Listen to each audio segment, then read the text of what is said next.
Bueno, buenas tardes, compañeros, compañeras, trabajadores. Primero que nada quiero felicitarlos por la jornada de hoy, una jornada histórica. Se nota que la burguesía, así como le tiene miedo a la mirada de Chávez, como le tiene miedo a la mirada de Bolívar, le tiene miedo a la mirada de nuestra clase trabajadora. Porque siendo ellos mayoría, todavía no había llegado nuestra marcha, no había llegado nuestra movilización.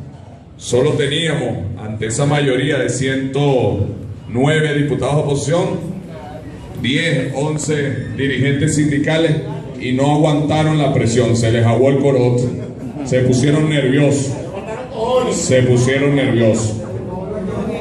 y esa es la demostración de la fuerza que nosotros representamos. El miedo es libre. A veces dudamos de nuestra propia fuerza y nos ponemos en actitud defensiva, cuando en realidad la fuerza que representa el chavismo es una fuerza infinitamente superior a la que ellos representan. Primero que nada por las razones, la razón histórica, la razón amorosa que nosotros defendemos. Y segundo, por la fuerza orgánica y de pueblo que tenemos. El hecho de que hayamos tenido una derrota coyuntural el 6 de diciembre no significa que no representamos una fuerza histórica. Y el liderazgo tiene que tener la responsabilidad de saber conducir esa fuerza histórica para retomar inmediatamente el camino de la victoria. Así que yo felicito. Hoy no fue una simple victoria táctica. Hoy yo creo que hay un giro en cómo va a funcionar la Asamblea Nacional a partir de ahora. Pasamos a una nueva etapa. Una Asamblea Nacional que es producto, compañeros, de una derrota del 6 de diciembre. Nosotros no podemos desconocer esa realidad. Nosotros nos ganaron el 6 de diciembre. Tenemos que tenerlo ahí y tenemos que hacer una reflexión correcta de esa victoria de la derecha. Ganaron el 6 de diciembre. Yo estoy convencido que la principal razón es la económica. Yo me he preguntado en análisis, en encuestas, en debates, y a todos les termino preguntando, ¿hubiese sido el mismo resultado si el petróleo estuviese a 100 y los anaqueles hubiesen estado llenos? Todo lo que ustedes me están diciendo, les digo, es verdad. Pero hubiese sido el mismo resultado si los anaqueles hubiesen estado llenos y el petróleo a 100. Entonces no me nieguen que hay un peso significativo, contundente en la situación económica de los resultados del 6 de diciembre. Único, no, pero significativo. Y hay que reconocerlo así para actuar en consecuencia. La economía. Y dentro de la economía, desde mi perspectiva, 3 factores. El primero, la baja de los ingresos petroleros. No es poca cosa que el presidente Nicolás Maduro está administrando, gobernando el país. Ya después de Chávez es suficiente. Es difícil. Cuando uno es presidente de un centro estudiante, presidente de un sindicato, si el que fue presidente antes que tú fue muy bueno, es muy difícil tú, hagas lo que hagas, siempre te vas a decir, no, pero el otro fue mejor. Cuando es muy malo, haces cualquier cosa, vas y abres el sindicato, y dices, oye, este carajo es rechísimo, ¿verdad? Bueno, a Nicolás le tocó, después del hombre más extraordinario que ha tenido América Latina, después de Bolívar, que es Hugo Chávez. Ya eso es suficiente por no decirle, me quito el sombrero ante el compañero Nicolás Maduro, lo acompaño. Pero además le tocó, con todo el imperialismo en contra, en la peor crisis de los precios del crudo, en la peor crisis. Porque tú me dirías, bueno, Héctor, pero el petróleo en 99 estaba a 7, sí, pero los costos de lo que tú tenías que comprar y pagar eran distintos a los de hoy. Es decir, cuando evalúas realmente el ingreso, estamos en el peor ingreso de la historia petrolera de Venezuela. La tabla que él anuncia la semana pasada, yo creo que es muy significativa. En enero del 2014 entraron 3.500 millones de dólares. En enero del 2016 entraron 77 millones de dólares. Pongamos el ejemplo que nosotros, nuestros salarios son 3.500 bolívares el mes pasado. Y este mes tenemos que administrar la casa, comprar las medicinas, el alimento, pagar el alquiler, darle la ayuda semanal a los hijos con 77 bolívares. Entonces la gente dice, bueno, pero es que Nicolás, que es incapaz. Incapaz. ¿Sabes lo que es que tú no dejes de pagar salario, no dejes de pagar pensiones, no se te pare la salud, no se te pare la educación, no se te pare el transporte? Cuando pasaste de 3.500 millones a 77 millones de dólares. Yo más bien digo, Es el hombre más extraordinario que ha tenido este planeta, que puede administrar el país, no se le para con esas dificultades. Hay que quitarse el sombrero. ¿Quién es el que puede hacerlo mejor que él en estas circunstancias? Porque tiene que evaluar al ser humano en sus circunstancias concretas. Hay una razón fundamental de esa derrota, que es el ingreso petrolero, que tenemos que reconocerlo como tal para saber cuál es la agenda de trabajo, cuáles son nuestras prioridades. Hay otra razón, que es la guerra económica. Mucha gente dice, analistas, bueno, que el tema de la guerra es difícil de comprender, que la gente no lo entiende. Bueno, pero el hecho de que la gente no lo comprenda no quiere decir que nosotros vamos a dejar de plasmar una verdad absoluta como la luna llena. Tenemos que buscar la forma de explicarlo, y ahí tenemos una responsabilidad de liderazgo muy alta. Yo he tratado de buscar dos ejemplos concretos. La gente puede decir, bueno, Héctor, es que no hay confianza en el país porque ustedes tienen un discurso contra el empresariado y es propio, no sé cosa, y por eso la gente no quiere invertir. Digamos que eso es cierto, pero eso es una cosa, y otra cosa es que tú, ¿cómo me explicas que un país como Venezuela no puede refinanciar su deuda y no puede pedir prestado? ¿Quién puede creer que Venezuela no puede pagar su deuda en 30, 40 años? Si la refinancia, si la amplía. Si Venezuela es la principal reserva petrolera del planeta, tiene inmensas reservas de oro, de diamante, de coltán, de bauxita, si jamás ha dejado de pagar su deuda, ¿quién puede decir que es riesgoso prestarle a Venezuela? Lo pongo un ejemplo pequeño. Si tú en tu familia te entran 3.500 bolívares mensuales y al siguiente mes te entran 77, tú no vas a poder pagarlo todo. ¿Qué es lo que tú haces? Vas y pides fiado en la bodega, ¿verdad? Ese que te pide fiado te va a decir, no, yo no te voy a prestar porque tú nunca me pagas. Ah, bueno, pero Venezuela, ese no es el caso. Venezuela siempre paga. O puede decir, no, yo no te voy a pedir fiado, no te voy a dar fiado porque tú dentro de un año, dentro de 2 meses, 3 meses no vas a tener capacidad de pagarme. Pero eso es incomprensible si quien te está pidiendo fiado te dice, no tengo efectivo ahorita, pero tengo la principal reserva petrolera, tengo oro, tengo diamante, tengo coltán, tengo 30 millones de hectáreas cultivables. No hay razón lógica para que los organismos mundiales digan que a Venezuela no se le puede prestar. No hay racionalidad.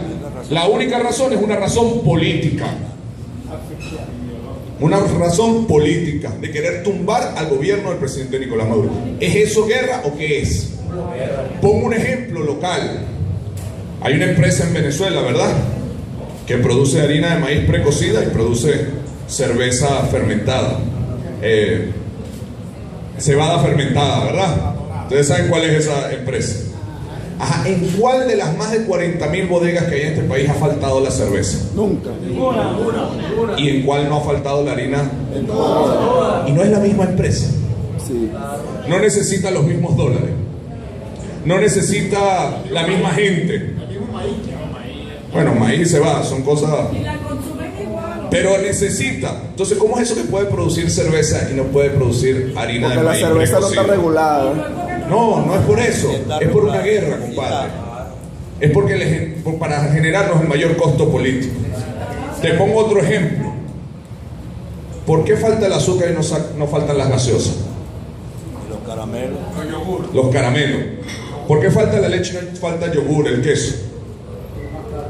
Hay una decisión política. Y nosotros tenemos que saber explicar la situación petrolera, tenemos que saber explicar la guerra económica, que la gente la comprenda, que se empodere de ella. Y hay una tercera razón que también hay que ponerla sobre el análisis, que son nuestros propios errores, nuestras propias incapacidades. Porque pudiéramos decir, bueno, por el petróleo, por eso, que también es verdad, no vamos a revisar nuestros propios errores que los hemos cometido. Y que no es atacar la revolución, por el contrario, es un hecho revolucionario identificar dónde estamos fallando, no para latiguearnos y quedarnos ahí y desmoralizarnos, sino para identificar el error y corregirlo.